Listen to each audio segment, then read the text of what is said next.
बिस्मिल्लाहिर्रहमानिर्रहीम। अस्सलाम वालेकुम। मैं मोहम्मद अबू बकर फरहान। पढ़ाई में वीक बच्चा वालिदैन के लिए भी, टीचर्स के लिए भी सरदर्दी बन जाता है। लेकिन आप बच्चे को पढ़ाई में बेहतर कैसे कर सकते हैं? 5 बातें हैं जिन पे आपको अमल करना है। आपने इस वीडियो को एंड तक देखना है। आप चाहे कोई भी एल्डर हैं, बच्चे के वालिदैन हैं, बच्चे के टीचर हैं, बड़े बहन भाई हैं, आप बच्चे को पढ़ाई में बेहतर कर सकते हैं। आपको बस कुछ सादा सी बातें हैं जिन पे अमल करना है।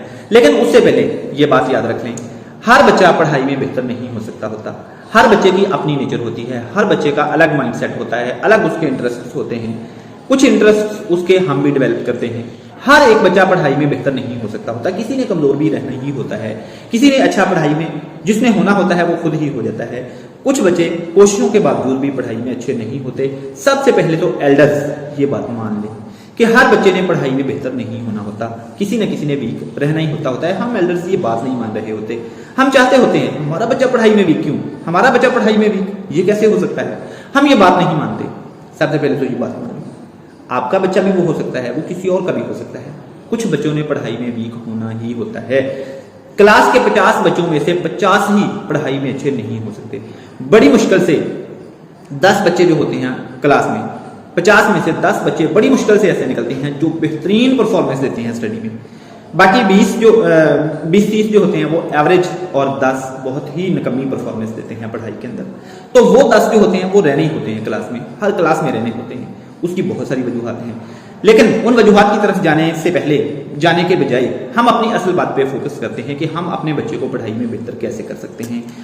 अगर बच्चा, उसकी नेचर ही ऐसी है कि वो पढ़ाई में चलने वाला नहीं है, फिर आप उसके लिए कोशिश कर सकते हैं कि वो सप्लियों से बच जाए, लेकिन वो पढ़ाई में शानदार कारकर्दगी नहीं दिखा सकता। ये बात भी मान लें।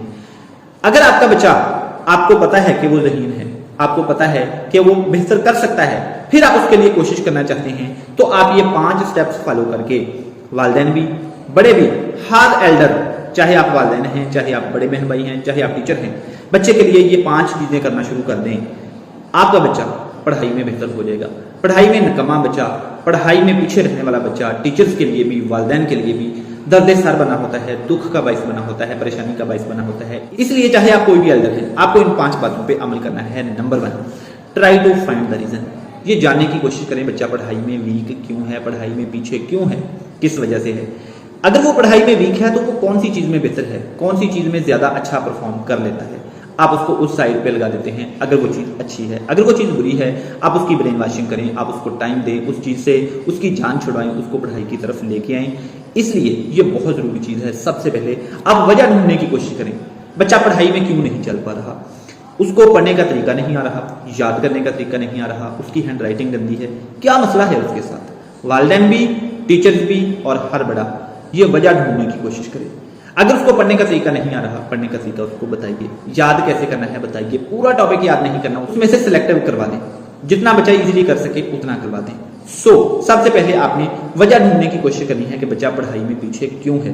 एक बात और याद रख लीजिए, ये वजह ढूंढने में आपकी कैसे हेल्प हो सकती है। अगर आप टीचर हैं, आप वालिदैन के साथ, वालिदैन को अपने साथ इन्वॉल्व करें। अगर आप वालिदैन हैं, बड़े हैं, टीचर को साथ इन्वॉल्व करें। यूं आप इजीली वजह ढूंढ सकते हैं कि बच्चा पढ़ाई में पीछे क्यों है। उसकी एक्टिविटीज पे नजर रखें, सारा दिन वो कहाँ कहाँ बैठता उठता है, अपना टाइम कहाँ कहाँ स्पेंड करता है, इन चीजों पे नजर रखें। आपको आसानी से पता चल जाएगा बच्चा पढ़ाई में वीक क्यों है। अगली चीज जो आप कर सकते हैं वो है कि जो पढ़ाई में वीक बच्चे होते हैं ना, उनको आप इमोशनली टीज मत करें, उनको आप इमोशनली परेशान ना करें, उनको ऐसी जुगतें ना मारें कि जिससे उनकी इस कमी का एहसास उनको ज्यादा शिद्दत के साथ हो और वो एहसास कमतरी का शिकार हो जाए। आपने उनको निकम्मा कह के, पढ़ाई में पीछे कह के, आपने उनको पढ़ाई में अच्छे बच्चों की मिसालें दे के ज़हनी तौर पर डिस्टर्ब नहीं करना कि वो देखो फलां कैसे पढ़ाई में अच्छा है, आप क्यों इतने बुरे हो, आप क्यों इतने निकम्मे हो पढ़ाई में। आपने उस बच्चे को इमोशनली टीज नहीं करना। ये बहुत इंपॉर्टेंट चीज है बच्चे को पढ़ाई में आगे चलाने के लिए। बल्कि आपने उसको इनकरेज करना है। अगला पॉइंट ही मेरा ये आ रहा है कि बच्चे को इनकरेज और मोटिवेट करें। तीसरे नंबर पे आपने जो काम करना है, बच्चे को इनकरेज करें, मोटिवेट करें, उसको कहें यू कैन डू इट। बच्चों ने जिंदगी का थोड़ा हिस्सा देखा होता है, बहुत थोड़े साल जिंदगी के गुजारे होते हैं, उनका चीजों के मतलब एक्सपोजर बहुत कम होता है, अपना आप एक्सप्रेस नहीं करना आ रहा होता टीचर्स के सामने, वालिदैन के सामने, दूसरों के सामने। इसलिए हमें लग जाता है बात कि कोई बच्चा पढ़ाई में कमजोर है, हालांकि उसको पॉलिश की जरूरत होती है। पॉलिश होने पर वो बच्चा निखर आता है, पढ़ाई में बेहतर हो जाता है। उसको अपने साथ अटैच करें। सबक सुनाते हुए उसको रिलैक्स रहने दे जरा। अगर वो गलती करे उसको बोलें हाँ कोई बात नहीं, ठीक है, शाबाश, यू कैन डू इट। गलतियां निकलने पर उसको डांटने के बजाय उसको ये कहें कि बेटा 2 मिनट टाइम और दे लो, अपने काम को मजीद बेहतर कर लो, माशाल्लाह आपने बहुत अच्छा कर लिया है, बहुत जबरदस्त कर लिया है, लेकिन ये 2-3 गलतियां हैं, आप इनको भी बेहतर कर लो। जब भी बच्चा आपको सबक सुनाए आप ये चीजें इस तरह का उसके साथ रवैया करें, ये चीजें करें, इंशाल्लाह वो पढ़ाई में बेहतर होने लग जाएगा। आपके सामने ये जो वीडियो चल रही है, ये बच्चा वो है जिसको रीडिंग भी नहीं आती होती थी और ये अब आपके सामने ज़बानी मुझे सबक सुना रहा है। इसको मैंने ऐसे ही थपकी दे दे के, इनकरेज कर करके, मोटिवेट कर करके और साथ में कुछ ना कुछ कहीं ना कहीं हमें सख्ती का मुजाहरा भी ना चाहते हुए टीचर्स को भी, वालिदैन को भी करना पड़ता है, बड़ों को करना पड़ता है। चौथी चीज, इंडिविजुअल टीचिंग। ये बच्चा और इसके साथ 3-4 बच्चे और हैं, इनको मैंने अलहदा से टाइम दिया, अलहदा से मैंने इनके साथ डिस्कस किया, इंडिविजुअल टीचिंग की, इनको अलग अलग पढ़ाया, रीडिंग कराई, बार बार करवाई, रिपीट करवाया, चीजों को बार बार कहलवाया। इस तरह ये बच्चे पढ़ाई में बेहतर हो गए। तो आप इंडिविजुअल टीचिंग से वालिदैन भी टाइम दें, उस्ताद भी टाइम दें, टीचर्स टाइम दें, बड़े टाइम दें, बच्चा पढ़ाई में बेहतर हो सकता है। आप उसकी हेल्प कर सकते हैं।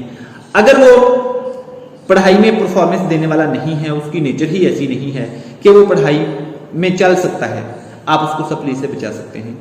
और अगर वो पढ़ने वाला है, ज़हीन है, कुछ आदतों की वजह से, खराब आदतों की वजह से पीछे रह सकता है, आप उसकी परफॉर्मेंस शानदार करवा सकते हैं इंडिविजुअली, उस बच्चे को टाइम देके, उस बच्चे को प्यार देके, इनकरेज करके, उस बच्चे की हौसला अफजाई करके, थपकी देके। आखिरी चीज, आखिरी पॉइंट जिस पे आपने अमल करना है वो है रिपीटिशन एंड रिवीजन। ये आपकी पूरी क्लास की परफॉर्मेंस के लिए, अगर आप टीचर हैं, आपकी पूरी क्लास की परफॉर्मेंस के लिए ये सबसे जबरदस्त पॉइंट है, रिपीटिशन एंड रिवीजन। आप सिलेक्टिव स्टडी बच्चों को करवा दें, क्लास को करवा दें, हर बुक के जितने भी आपके पास पीरियड्स हैं, अगर आप क्लास के इंचार्ज हैं, जितने भी आपके पास पीरियड हैं, आप 5-6 चैप्टर्स पढ़ाने के बाद एक दफा सिलेबस रोक दें, बार बार टेस्ट लें, जितना आपने पढ़ा लिया है बच्चों को बार बार टेस्ट लें, बार बार टेस्ट लें। अब उतना हिस्सा जितना आपने पढ़ा लिया है 5-6 चैप्टर्स पढ़ाने के बाद, टेस्ट लेने के बाद, आप देखें अगर कि फलां बच्चे 5, 10, 15 जितने भी क्लास में बच्चे निकले, आप अगर समझें कि ये आगे चल सकते हैं, उनको आगे चलाएं, उनको अगला हिस्सा भी कवर करवाएं। जो बच्चे आप फील करें कि ये आगे नहीं चल पा रहे, यही इनके लिए बेहतर है। ये ऐसा ना हो कि कहीं ज्यादा पढ़ाने के चक्कर में ये सप्लियां ले लें, उनसे अगला तैयार ना हो पाए। आप उनको उतना ही बार बार करवाते रहें, अगले हिस्से में से कोई थोड़ा बहुत शॉर्ट जो मोस्ट इंपोर्टेंट है वो करवा दें, वरना उनकी सिलेक्टिव स्टडी करवा के आप उनको सप्लियों से बचाएं, बाकी बच्चों को आप आगे चला सकते हैं। इस तरह आप रिपीटेशन से, रिवीजन से, बार बार करवा के बच्चों को पढ़ाई में बेहतर कर सकते हैं। एक रास्ता जिस पर से हम बार बार गुजरते हैं, उसके जंप तक हमें ज़बानी याद हो जाते हैं, उसकी एक एक चीज हमें ज़बानी याद हो जाती है, हम आंखें बंद करके भी अंदाजा कर सकते हैं कि यहां करके जंप आने वाला है। इसलिए आप जिस सिलेबस में से बार बार गुजर जाते हैं, जिस बुक में से बार बार गुजर जाते हैं, उसकी एक एक चीज आपको फिंगर टिप्स पे आने लगती है, याद होने लगती है। और आखिर में सबसे अहम बात, बच्चे हमारा अक्स होते हैं, टीचर्स का, वालिदैन का। आपके बच्चे आपका अक्स होते हैं, बच्चे आपका असासा होते हैं, उन पे तवज्जो दें, उन पे इन्वेस्ट करें, उनको टाइम दें। और इससे भी अहम बात, टीचर्स वालिदैन से रब्ता रखें, वालिदैन टीचर से रब्ता रखें। अगर आप पेरेंट हैं तो आप बच्चे के टीचर से हर हफ्ते कॉल करके उसकी सिचुएशन के बारे में पता चलाएं, पता करें। और अगर आप टीचर हैं तो महीने में कम से कम एक दफा हर वालिदैन से, आपकी क्लास के जितने भी बच्चे हैं, हर वालिदैन से लाजमी रब्ता करें, बच्चे की सिचुएशन के बारे में आगाह करें। और वालिदैन के लिए ये बहुत जरूरी बात है कि हफ्ते में एक दफा फोन और महीने में एक दफा टीचर से मुलाकात बहुत जरूरी है। ये मैं पहले समझता था कि ये ऐसे ही बातें हैं, नहीं बस टीचर हैं, स्टूडेंट हैं, पढ़ना है, पढ़ाना है, क्लासरूम है, नहीं, बाकी फैक्टर्स बहुत ज्यादा असरअंदाज होते हैं। टीचर और वालिदैन, इनकी आपस में कोलैबोरेशन, कोऑपरेशन, आपस में तावन बच्चे के लिए, बच्चे की खातिर, ये बहुत जरूरी है। इसलिए इन सारी बातों पे अमल करके, सादा सादा सी बातों पे अमल करके, हम टीचर्स भी, वालिदैन भी आइंदा आने वाले सालों में अपने बच्चों को सप्लियों से बचा सकते हैं। जिस तरह जितना बुरा रिजल्ट इस दफा आया है, हमें अपनी गलतियां देखना होंगी कि हमें क्या क्या कमियां रही हैं। हमारे गांव लोगों के अक्सर वालिदैन बच्चों पे इन्वेस्ट नहीं करते, बच्चों को टाइम नहीं देते, बच्चों पे तवज्जो नहीं देते।